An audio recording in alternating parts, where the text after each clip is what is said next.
Hi friends, ನಮಸ್ತೆ. ಎಲ್ಲರಿಗೂ ಸವಿರುಚಿ ಚಾನಲ್ಗೆ ಮತ್ತೊಮ್ಮೆ ಸ್ವಾಗತ.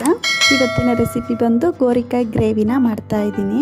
ತುಂಬಾ ಚೆನ್ನಾಗಿರುತ್ತೆ. ಇದನ್ನು ನೀವು ಚಪಾತಿಗಾಗಿರ್ಬೋದು, ದೋಸೆ, ಪರೋಟ, ಪೂರಿ ಅಥವಾ ರೈಸ್ಗೂ ಕೂಡ ತಿನ್ಕೊಳ್ಬೋದು. ತುಂಬಾ ಚೆನ್ನಾಗಿರುತ್ತೆ. ಖಂಡಿತ ಒಮ್ಮೆ ಟ್ರೈ ಮಾಡಿ ನೋಡಿ.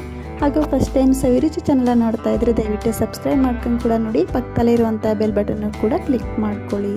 ಈಗ ಬನ್ನಿ ಈ ಗೋರಿಕಾಯಿ ಗ್ರೇವಿನ ಯಾವ ರೀತಿ ಮಾಡ್ಕೊಳ್ಳೋದು ಅಂತ ನೋಡ್ಕೊಳ್ಳೋಣ.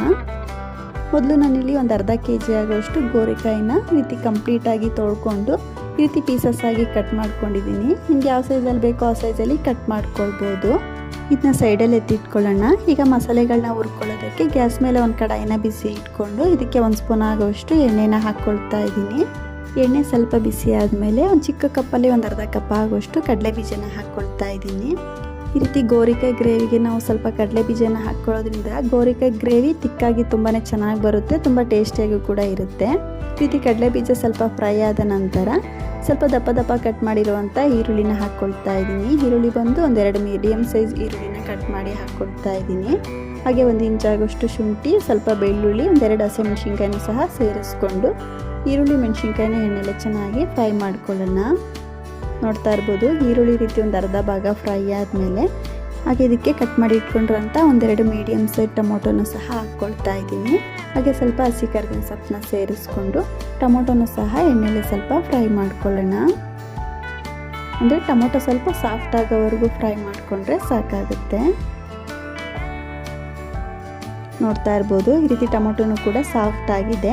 ಈ ರೀತಿ ನಾವು ಕಂಪ್ಲೀಟಾಗಿ ಫ್ರೈ ಮಾಡ್ಕೊಂಡಿದ್ದಾದಮೇಲೆ ಗ್ಯಾಸ್ನ ಆಫ್ ಮಾಡಿಕೊಂಡು ಇದು ಕಂಪ್ಲೀಟಾಗಿ ತಣ್ಣಗಾದ್ಮೇಲೆ ಮಿಕ್ಸಿ ಜಾರ್ಗೆ ಹಾಕ್ಕೊಂಡು ರುಬ್ಕೊಳ್ಬೇಕಾಗುತ್ತೆ.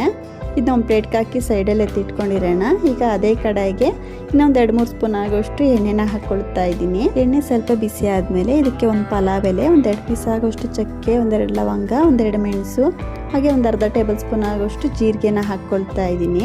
ಈ ರೀತಿ ಮಸಾಲೆಗಳನ್ನ ಲೋ ಫ್ಲೇಮಲ್ಲೇ ಫ್ರೈ ಮಾಡ್ಕೊಂಡಿದ್ದಾದಮೇಲೆ ಸಣ್ಣದಾಗಿ ಕಟ್ ಮಾಡಿರುವಂಥ ಸ್ವಲ್ಪ ಈರುಳ್ಳಿನ ಹಾಕ್ಕೊಳ್ತಾ ಇದ್ದೀನಿ. ನಾವು ಮಸಾಲೆ ಹುರ್ಕೊಳ್ಳೋದಕ್ಕೂ ಸಹ 1-2 ಈರುಳ್ಳಿನ ಹಾಕ್ಕೊಂಡಿದ್ವಿ ಅಲ್ವಾ. ಈ ರೀತಿ ಒಗ್ಗರಣೆಗೂ ಸಹ 1-2 ಈರುಳ್ಳಿನ ಈ ರೀತಿ ಸಣ್ಣದಾಗಿ ಕಟ್ ಮಾಡಿ ಸೇರಿಸ್ಕೊಂಡು ಸ್ವಲ್ಪ ಹಸಿ ಕರಿಬೇವಿನ ಸೊಪ್ಪನ್ನು ಸಹ ಎಣ್ಣೆಯಲ್ಲಿ ಫ್ರೈ ಮಾಡ್ಕೊಂಡಿದ್ದಾದಮೇಲೆ ಈಗ ಇದಕ್ಕೆ ಕಟ್ ಮಾಡಿ ಇಟ್ಕೊಂಡಿರೋಂಥ ಗೋರಿಕಾಯಿನ ಹಾಕ್ಕೊಳ್ತಾ ಇದ್ದೀನಿ. ಸೇರಿಸ್ಕೊಂಡು ಈ ರೀತಿ ಕಂಪ್ಲೀಟಾಗಿ ಮಿಕ್ಸ್ ಮಾಡ್ಕೊಳ್ಳೋಣ. ಅಂದರೆ ಗೋರಿಕಾಯಿನಲ್ಲಿರುವ ಹಸಿ ವಾಸನೆ ಹೋಗೋವರೆಗೂ ಎಣ್ಣೆಲೆ ಚೆನ್ನಾಗಿ ಫ್ರೈ ಮಾಡ್ಕೊಳ್ಬೇಕು. ಗೋರಿಕಾಯಿ ಕೂಡ ಎಣ್ಣೆಲೆ ಚೆನ್ನಾಗಿ ಸ್ವಲ್ಪ ಸಾಫ್ಟ್ ಆಗಬೇಕು, ಅಲ್ಲಿವರೆಗೂ ನಾವು ಫ್ರೈ ಮಾಡ್ಕೊಳ್ಬೇಕಾಗುತ್ತೆ. ಗೋರಿಕಾಯಿ ಬೇಗನೆ ಸಾಫ್ಟ್ ಆಗಬೇಕು ಅಂತಂದರೆ ಈ ರೀತಿ ಸ್ವಲ್ಪ ಉಪ್ಪನ್ನ ಹಾಕ್ಕೊಂಡು ಎಣ್ಣೆಯಲ್ಲಿ ಫ್ರೈ ಮಾಡ್ಕೊಳ್ಳಿ, ತುಂಬ ಬೇಗನೆ ಸಾಫ್ಟ್ ಆಗೋಗುತ್ತೆ. ಹಾಗೆ ಇದಕ್ಕೆ 1-2 ಚಿಟಿಕೆ ಆಗೋಷ್ಟು ಅಡುಗೆ ಅರಿಶಿನ ಹಾಕ್ಕೊಳ್ತಾ ಇದ್ದೀನಿ. ಈ ರೀತಿ ನಾವು ಅಡುಗೆ ಅರಿಶಿನ ಹಾಕ್ಕೊಂಡು ಗೋರಿಕಾಯಿನ ಎಣ್ಣೆಯಲ್ಲಿ ಫ್ರೈ ಮಾಡ್ಕೊಳ್ಳೋದ್ರಿಂದ ಗೋರಿಕಾಯಲ್ಲಿರುವ ಹಸಿ ವಾಸನೆ ಬೇಗನೆ ಕಮ್ಮಿ ಆಗುತ್ತೆ ಅಂತ ಸೇರಿಸಿ ಈ ರೀತಿ ಮಿಕ್ಸ್ ಮಾಡ್ಕೊಳ್ತಾ ಗೋರಿಕಾಯಿನ ಒಂದು 4-5 ನಿಮಿಷ ಎಣ್ಣೆಯಲ್ಲಿ ಫ್ರೈ ಮಾಡ್ಕೊಳ್ಳೋಣ.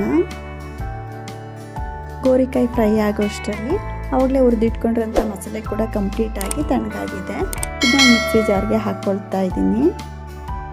ಹಾಗೆ ಸ್ವಲ್ಪ ಕೊತ್ತಂಬರಿ ಸೊಪ್ಪನ್ನ ಸೇರಿಸ್ಕೊಳ್ತಾ ಇದ್ದೀನಿ. ಸೇರಿಸಿದ್ದಕ್ಕೆ ನೀರೇನೋ ಹಾಕ್ಕೊಳ್ಳೋ ಅವಶ್ಯಕತೆ ಇಲ್ಲ, ಟೊಮೊಟೊದಲ್ಲಿ ನೀರಾಂಶ ಇರೋದ್ರಿಂದ. ಬೇಕಿದ್ರೆ ಸ್ವಲ್ಪ ನೀರನ್ನ ಸೇರಿಸ್ಕೊಳ್ಬೋದು.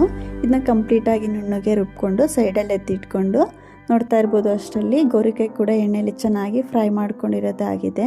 ಈ ರೀತಿ ಗೋರಿಕಾಯಿ ಕೂಡ ಚೆನ್ನಾಗಿ ಸಾಫ್ಟ್ ಆಗಿದೆ, ನೋಡ್ತಾ ಇರ್ಬೋದು. ಈಗ ಇದಕ್ಕೆ ನಾವು ರುಬ್ಬಿಟ್ಕೊಂಡಿರೋಂಥ ಮಸಾಲೆನ ಸೇರಿಸ್ಕೊಳ್ತಾ ಇದ್ದೀನಿ. ಈ ರೀತಿ ಕಂಪ್ಲೀಟಾಗಿ ಮಸಾಲೆನ ಸೇರಿಸ್ಕೊಂಡು ಇದನ್ನ ಒಂದ್ಸಲ ಚೆನ್ನಾಗಿ ಮಿಕ್ಸ್ ಮಾಡ್ಕೊಳ್ಳೋಣ. ನಾವು ಎಲ್ಲ ಮಸಾಲೆಗಳನ್ನ ಎಣ್ಣೆಯಲ್ಲಿ ಹುರಿದು ಹಾಕ್ಕೊಂಡಿರೋದ್ರಿಂದ ತುಂಬ ಹೊತ್ತು ಎಣ್ಣೆಯಲ್ಲಿ ಫ್ರೈ ಮಾಡ್ಕೊಳ್ಳೋ ಅವಶ್ಯಕತೆ ಇಲ್ಲ. ಈ ರೀತಿ ಜಸ್ಟ್ ಮಿಕ್ಸ್ ಮಾಡಿಕೊಂಡು ಈಗ ಇದಕ್ಕೆ ಡ್ರೈ ಮಸಾಲೆಗಳನ್ನ ಸೇರಿಸ್ಕೊಳ್ಳೋಣ. ನಾನಿಲ್ಲಿ 1 ಸ್ಪೂನ್ ಆಗೋಷ್ಟು ಧನಿಯಾ ಪೌಡ್ರನ್ನ ಹಾಕ್ಕೊಳ್ತಾ ಇದ್ದೀನಿ. ಹಾಗೆ 1/4 ಸ್ಪೂನ್ ಆಗೋಷ್ಟು ಖಾರದ ಪುಡಿನ ಹಾಕ್ಕೊಳ್ತಾ ಇದ್ದೀನಿ. ನಿಮಗೆ ಖಾರಕ್ಕೆ ಎಷ್ಟು ಬೇಕೋ ನೋಡಿಕೊಂಡು ಖಾರದ ಪುಡಿನ ಸೇರಿಸ್ಕೊಳ್ಬೋದು. ಹಾಗೆ ಒಂದು ಅರ್ಧ ಟೇಬಲ್ ಸ್ಪೂನ್ ಆಗೋಷ್ಟು ಗರಂ ಮಸಾಲನ ಸೇರಿಸ್ಕೊಂಡು ಈ ರೀತಿ ಕಂಪ್ಲೀಟಾಗಿ ಮಿಕ್ಸ್ ಮಾಡ್ಕೊಳ್ಳೋಣ.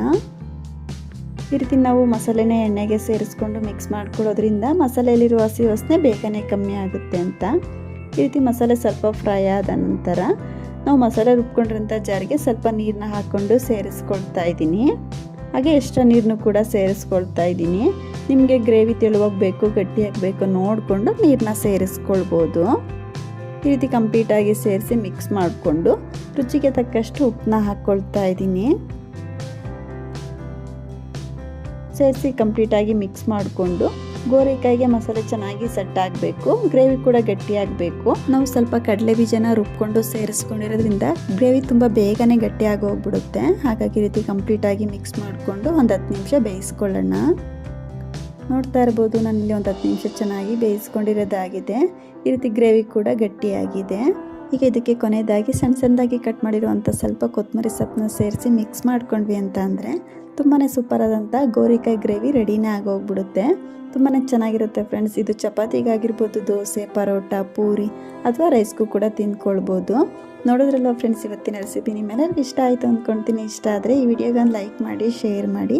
ಹಾಗೂ ಇನ್ನಷ್ಟು ಈಸಿ ರೆಸಿಪಿಗಾಗಿ ಸವಿರುಚಿ ಚಾನಲ್ನ ಸಬ್ಸ್ಕ್ರೈಬ್ ಮಾಡ್ಕೊಂಡು ಕೂಡ ನೋಡಿ. ಪಕ್ಕದಲ್ಲಿರುವಂಥ ಬೆಲ್ ಬಟನ್ನ ಕೂಡ ಕ್ಲಿಕ್ ಮಾಡ್ಕೊಳ್ಳಿ. ಇನ್ನೊಂದು ಒಳ್ಳೆ ರೆಸಿಪಿಯೊಂದಿಗೆ ಸಿಗೋಣ. Thank you.